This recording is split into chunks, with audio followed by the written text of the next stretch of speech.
जय हिंद बच्चों, कैसे हैं आप सभी? बढ़िया एकदम। चलिए तो देखिए, आज की क्लास में हम क्या पढ़ेंगे, रैखिक समीकरण को कैसे ग्राफ विधि से हल किया जाता है। कक्षा 10 गणित है। तो चैप्टर आपका 3 देखिए बच्चों चल रहा है, जिसमें हम क्या पढ़े थे पिछली क्लास में। हमने क्या पढ़ा था कि रैखिक समीकरण किसे कहते हैं और कितने प्रकार के होते हैं। तो आज की क्लास में हम पहली विधि पढ़ेंगे। जो आपका पहला विधि है वो क्या है, ग्राफ विधि। तो ग्राफ विधि से देखिए, यहाँ से आपको 4 अंक के प्रश्न आपके पेपर में बनते हैं। कितने नंबर के? 4 नंबर के आपके प्रश्न आपके पेपर में, बोर्ड पेपर में बनते हैं। तो इसको आपको तैयार करना है, एकदम आसान होता है, कोई दिक्कत नहीं होगा। चलिए क्लासेस को शुरू करते हैं। तो आप लोग हेडिंग डाल लीजिए ग्राफ विधि। ग्राफ विधि से देखिए, यहाँ पर रैखिक समीकरण दिया गया है, इसको किस प्रकार से हल किया जाता है उसकी चर्चा करेंगे। तो 360 पे अपना वीडियो क्वालिटी कर लीजिए, 360 पे, ताकि आपको पूरा क्लियर दिखे। चलिए अब प्रश्नों को हल करते हैं। तो उदाहरण आपका पहला है, और ये उदाहरण आपके पेपर में हर साल आपके पेपर में आता है। यही सेम उदाहरण आपको आपके बोर्ड पेपर में देखने को मिलेंगे। तो देखिए, इसमें दिया है ग्राफ द्वारा जांच कीजिए कि समीकरण युग्म, समीकरण पहला और समीकरण दूसरा संगत है। यदि ये संगत है तो उन्हें ग्राफ द्वारा हल कीजिए। सबसे पहले हम क्या निकालेंगे, सबसे पहले हम रैखिक युग्म बनाएंगे कि देखेंगे कि इसके कितने हल होते हैं। तो सबसे पहले a1 a2 निकालेंगे, b1 b2 c1 c2। तो चलिए यहाँ से निकालिए, a1 अपान a2 निकालेंगे, और क्या निकालेंगे, b1 अपान b2 और c1 अपान c2। इसी के अनुसार हम क्या करेंगे, आगे हल करेंगे। इसको हमने आपको बताया था कैसे इसको तैयार करना है। a1 का मान ये होता है, b1 का मान होता है c1 का मान। तो रखिए a1 का मान यहाँ पर देखिए, x है तो यहाँ पर कितना मिलेगा, 1 मिलेगा। तो 1 मिल गया, 1/2 बराबर है। यहाँ पर b1 का मान कितना है, 3 है। और देखिए चिन्ह के साथ हम इसमें रखते हैं। तो यहाँ पर b2 का मान कितना है, -3, कैंसिल हो जाएगा, कितना मिलेगा, -1 मिलेगा।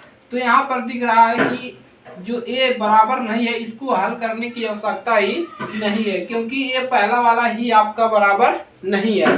तो a क्या हो गया, इसके केवल एक हल है। कितने हल है, केवल एक हल है, ये प्रतिच्छेदी रेखाएं हैं। तो अपरिमित रूप से केवल एक ही हल इसका होगा। तो चलिए अब क्या करते हैं, अब इनको, ये हमारा चेक हो गया। इसको लिखना नहीं, सिर्फ चेक करना था, कोई दिक्कत किसी को नहीं होनी चाहिए। अब चलिए एक हल इसका होगा, अब इसको हल करते हैं।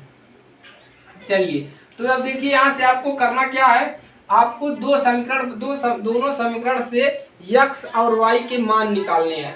कैसे निकलेगा, तो लिखेंगे समीकरण 1 से।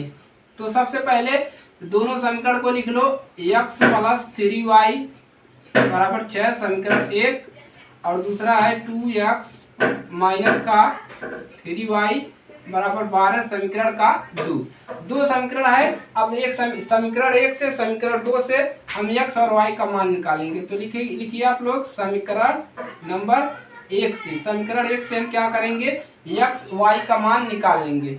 तो लिखिए समीकरण 1, x + 3y बराबर 6। अब हमको यहाँ से y का मान निकालना है। कैसे निकलेगा, इसको इधर लाए तो ये मिल जाएगा 3y, और यहाँ पर +6 है, इसको इधर लाएंगे -x मिलेगा। अब देखिए y का मान निकालना है, तो इसको इधर लाएंगे तो 6 - यहाँ पर x, यहाँ पर 3, यहाँ पर क्या मिल गया, y का मान मिल गया। अब लिखेंगे समीकरण 2 से, समीकरण 2 से, दोनों समीकरण से आपको y का मान निकाल लेना है। इसको लिखिए 2x - 3y बराबर 12, इसको रहने दीजिए। तो -3y बराबर यहाँ पर 12, और इसको इधर लाएंगे तो माइनस कितना मिल जाएगा, 2x। अब देखिए इसको इधर लाएंगे तो y बराबर कितना मिल जाएगा, x वाले पद को पहले लिखते हैं। तो इसको पहले लिखेंगे, तो 2x और माइनस इसके साथ आ जाएगा -12, और नीचे कितना मिलेगा, 3। तो यहाँ से समीकरण 1 से y का मान मिला, और समीकरण 2 से हमको y का मान मिल गया। अब हम यहाँ से क्या करेंगे, इतना काम आपको करना है, कोई इसमें परेशानी की दिक्कत नहीं हो सकती है। तो चलिए अब आगे बढ़ते हैं।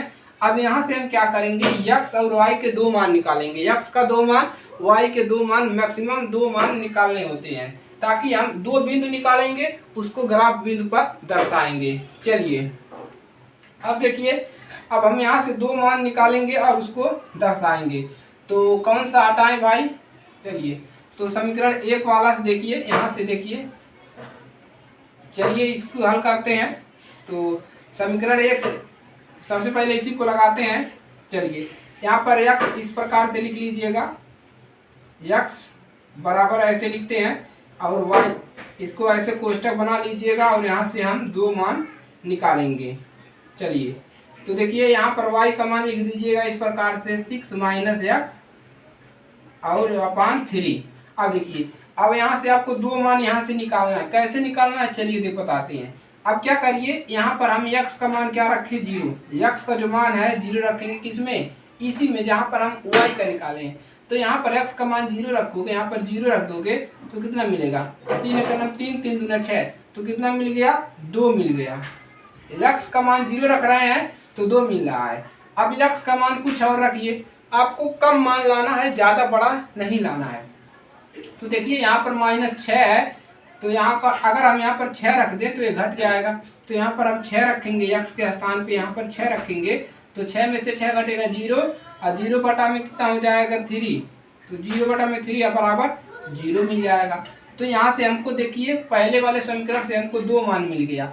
अब उसी प्रकार से यहाँ से निकालिए, x और y बराबर कितना है, 2x माइनस 12 बटा में 3। अब यहाँ से हम क्या करेंगे, इसी प्रकार से आपको कोष्टक बनाना है और x और y के दो मान निकालना है। तो सबसे पहले x का मान क्या रख दे, 0, यहाँ पर x का मान 0 रख दें, तो 0 रखेंगे तो ये 0 हो जाएगा, -12 बटा में कितना मिलेगा, -12 बटा में 3। यहाँ पर 0 रखेंगे, 0 का गुणा 2 में करेंगे 0, -12 बटा में 3, 3 एक 3, 3 चौके 12, तो कितना मिल गया, 4 मिल गया, माइनस यहाँ पर कितना मिल गया, 4। अब एक और मान रखिए, अब x का मान कितना रख दें, x का मान लो 2 रखेंगे तो 4 मिलेगा, 3 रख देते हैं, यहाँ पर कितना रख दे, 3, तो यहाँ पर 3 रखेंगे तो ये हो जाएगा 6, माइनस 3 रखेंगे, 3 दूना 6, -12 बटा में 3, तो ये घटेगा तो -6 बटा में यहाँ पर कितना मिलेगा, 3, 3 एक 3, 3 दूना 6, तो माइनस कितना मिल गया, 2। अब देखिए, तो इस प्रकार से आपको दो बिंदु निकल गया, समीकरण एक से दो बिंदु निकले, समीकरण दूसरे से दो बिंदु निकल गए। अब इन्हीं को क्या करना है, आपको ग्राफ पेपर पे आपको दर्शाना होता है। तो चलिए अब हम ग्राफ पेपर पे दर्शाते हैं। अब हमको इसकी आवश्यकता नहीं है, सिर्फ हमको इस बिंदु से मतलब है, इसी को हम ग्राफ से दर्शाएंगे। तो चलिए इतना नोट कर लीजिए।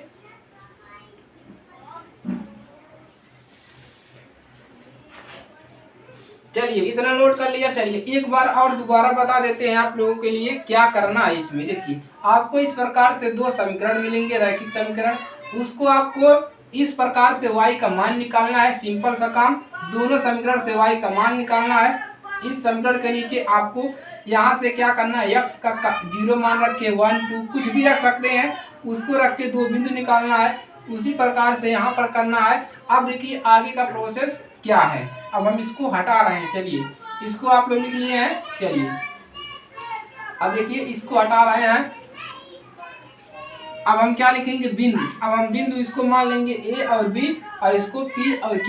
तो लिखेंगे बिंदुओं, क्या लिखेंगे, बिंदुओं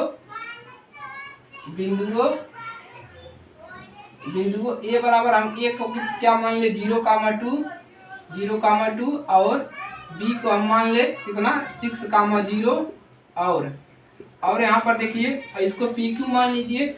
P बराबर मान लीजिए 0,-4 0,-4 और क्या मान ले, और Q को मान ले 3,-2 3,-2। x और y का मान होता है, तो यहाँ पर भी देखिए x और y का मान है, x y मान तो हो गया। अब इसकी आवश्यकता नहीं है, इसकी आवश्यकता है अब हमको नहीं है। अब हमको क्या करना है, इसको ग्राफ पेपर पर क्या करना है, दर्शाना है। चलिए अब हमको क्या करना है, ग्राफ पेपर पे दर्शाना है। चलिए दर्शाते हैं इसको ग्राफ पेपर पर। चलिए अब आपको क्या बनाना है, बिंदु यहाँ पर लिख लीजिए को ग्राफ पर दर्शाने पर, ग्राफ पर प्रदर्शित करने पर, प्रदर्शित करने पर इसको प्रदर्शित करिए। चलिए तो ग्राफ बना लेते हैं। चलिए इसी प्रकार से आपको करना है, x हो गया x डैश और ये y हो गया और ये आपका y डैश। अब यहाँ पर आपको पॉइंट बना दे, देखिए कितना है, x का मान 0 है, यहाँ पर 6 है, y का मान मिनिमम 4 तक है। तो देखिए 6 तक ले जाइए, 1 2 3 4 5 6 7, कुछ कितना भी बना सकते हैं। यहाँ पर 1 हो गया, 2 3 4 5 6 7 8, इधर भी दर्शा लीजिए। ऐसे आपको दर्शाए हुए अंक मिल जाएंगे, 1 2 3 4। अब इधर दर्शा लीजिए माइनस वाला, तो -1 -2 -3 -4 -5, इधर भी -2 -3 -4 -5, इतना रहने दीजिए, कोई दिक्कत नहीं है। अब क्या करिए, पहला बिंदु क्या है, यक्स, ये देखिए ए होता है आपका, देखिए ए वाला पहला होता है यक्स का मान और ये होता है वाई का मान होता है ए। इसको देखिए आप लोग, देखिए इसको अगर एक बार सीख गए ना तो आपका 4 नंबर जो है कोई भी नहीं रोक सकता भाई। 4 नंबर आपको यहाँ से फिक्स है। आपको करना क्या है, थोड़ा सा मेहनत करना है और 4 नंबर आपके फिक्स हो जाएंगे। तो चलिए अब देखिए पहला बिंदु क्या है, 0 कामा x का मान 0 है, x का मान 0, देखिए x का मान कितना है 0 है और y का मान कितना है 2 है। तो यहाँ पर मिलेगा बिंदु ए लिख लीजिए 0 कामा 2। देखिए x का मान यहाँ पर 0 आया, y का मान कितना है 2 है, ए मिल गया। दूसरा पॉइंट क्या है, x का मान 6 है और y का मान कितना है 0 है। तो यहाँ पर b कितना मिल गया, 0.6 कामा 0। अब क्या करो, इसको मिला दो, इसको मिलाओ। देखिए सीधा आपको मिलाना है इंच पटरी से, तो इसको मिला दिया और इसको मिलाने के बाद इसको लाइन को लिख दो। एक कौन सा समीकरण है, पहला समीकरण है, तो इसको आपको इस पर लिखना है, चाहे बीच में लिखिए चाहे इधर लिखिए चाहे इधर। तो समीकरण पहला इसको लगाइए, इसको इस लाइन पे लिख देना है कि इस समीकरण से हमको ये 2 पॉइंट मिले हैं पहले वाले समीकरण से। तो x + 3y = 6, इस समीकरण से हमको, देखिए यही समीकरण पहला वाला है जिससे हमको 2 पॉइंट मिला है। अब चलिए अब इसको दर्शाएंगे, x का मान 0 है और y का मान -4 है, y का मान कितना है -4। तो हमको p कितना मिल गया, 0 कामा -4। और देखिए और यहाँ पर कितना है, x का मान 3 है, x का मान 3 है और y का मान कितना है -2 है। तो यहाँ पर लिख देंगे 3 कामा -2। अब देखिए अब आप लोग सोच रहे होंगे कि सर इसको तो ऐसे मिलाएंगे, नहीं, यहाँ से नहीं मिलाना है।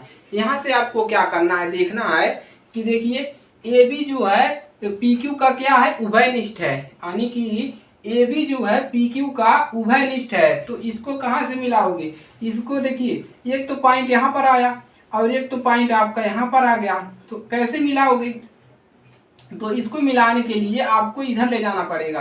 तो इसको कहाँ से मिलाओगे, इसको मिलाओगे यहाँ से इसके इस प्रकार से सीधा मिला दीजिएगा। और ये कौन सा आपका इक्वेशन है, इसको थोड़ा ऊपर लिख दो, इस क्यू को दर्शा दो, कितना है 3 कामा -2। अब इसको आपको यहाँ से मिलाना है। अभी इसको इक्वेशन कौन सा है, देखिए 2x और -3y, इसको इस प्रकार से, चलिए इधर लिख देते हैं ताकि दिक्कत ना हो, 2x - 3y = 12। तो आपको क्या मिल गया, केवल एक ही हल है। तो देखिए यहाँ पर आपको मिला, काटती हुई रेखा कहाँ पर मिली, यहाँ पर। तो यहाँ पर देखिए x का मान कितना मिला, x का मान यहाँ पर मिल गया 6 और y का मान कितना मिल गया 0। तो ये आपका हो गया हल इसका। तो यहाँ से देखिए केवल इसका कितना हल है, x = 6 है, y = 0 है। तो केवल एक ही हल आपको मिलेगा, यहाँ से आपको प्रूफ हो गया। x का मान केवल 6 मिला, y का मान यहाँ से 0 मिल गया, 2 मान नहीं मिले, एक ही मान मिला। और पहले भी हमने यहाँ पर जांच किया था, यानी कि किससे जांच किया था, रैखिक युग्म से। तो यहाँ पर भी केवल एक ही हल मिल रहा था, क्योंकि a1 a2 बराबर नहीं था b1 b2 के। तो इस प्रकार से इतना प्रोसेस आपको करना है और पूरे आपको 4 नंबर आपको मिलेंगे। और इस पर प्रश्नावली से भी प्रश्न आते हैं और इसमें एक और उदाहरण है इबारती वाला, उसको भी करा देंगे ताकि आपका पूरा क्लियर हो जाए। तो इसको नोट कर लीजिए, इसको जरूर प्रैक्टिस कर लीजिएगा 2 से 3 बार ताकि आपको पेपर में कोई भी दिक्कत ना हो।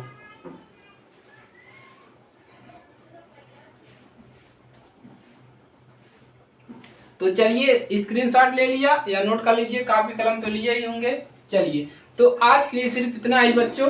अब इसके आगे के क्लास में हम इस पर इबारती प्रश्न आपको करवाएंगे जो आपके पेपर में पूछे जाते हैं, इबारती प्रश्न। और देखिए ये प्रश्न भी आपको पूछे जा सकते हैं या इससे दूसरा प्रश्न भी पूछे जा सकते हैं। ये नहीं है कि आप ग्राफ विधि से पूछेगा, यहाँ से प्रतिस्थापन विधि है, विलोपन है, वज्र गुणनखंड विधि है, तो उनमें से भी आपको क्वेश्चन पूछ सकता है। चारों में से एक क्वेश्चन आपका 4 नंबर का फिक्स है, एक आपका जान लीजिए। तो चलिए इसी के साथ मिलेंगे अगली क्लास में। चैनल पर नए हैं तो सब्सक्राइब जरूर करिएगा। चलिए अगली क्लास में हम मिलते हैं इसके इबारती प्रश्न के साथ।